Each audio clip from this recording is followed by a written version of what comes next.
LEGO Star Wars The Skywalker Saga. We are now in the 8th movie, which I forgot the name of completely, actually. Let's see, I could...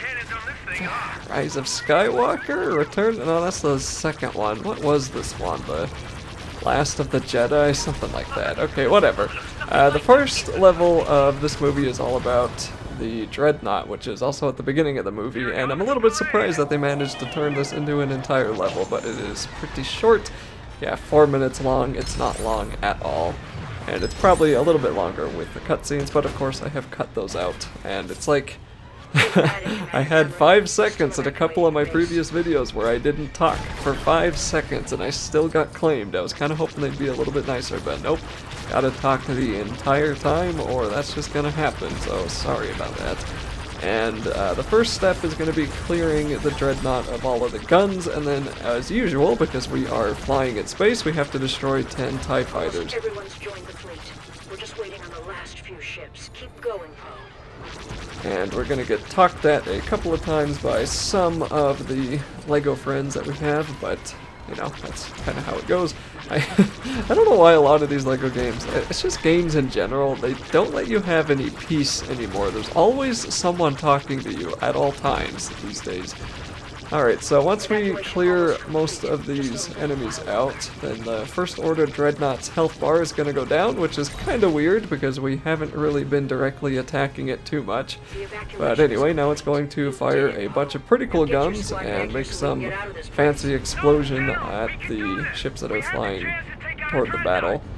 And then we're going to get to see some of the bomber ships, which look pretty cool in LEGO form, gotta admit that at least. And then we're also going to be told all of our dang controls at the bottom of the screen there, but it's nothing new that we haven't done before. And we're going to go back into our fancy X-Wing and then have to protect the bombers from the TIE fighters, and what that really just means is kill 10 more TIE fighters because we're in a space mission and it's not like they've got a whole lot else for us to do out here.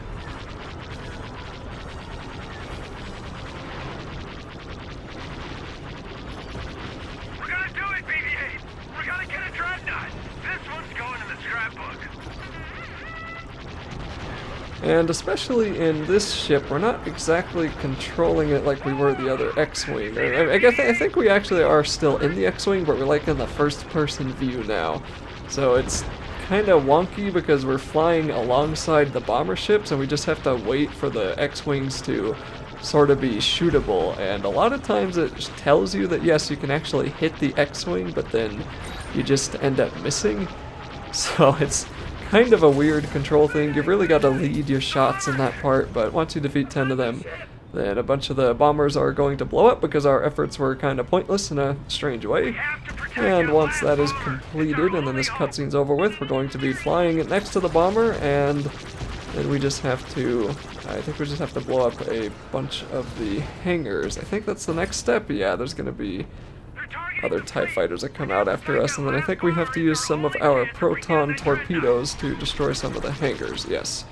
And those hangars are going to be on the left and the right side, of course, of the ship, and you're going to want to fly not directly into the ship like I just did there, but you're going to want to probably fly a little ways away so you can turn around and actually aim and hit the ship before running into it. And you'll probably want to fly further away than I did there just so you have a little bit more time, but it's okay, we made it work. So once that side is done, we can just fly to the other side of the ship, and then we can aim our torpedoes. You should have enough by now. If you don't, you can shoot some bombers that are flying around, and that'll be the end of the level.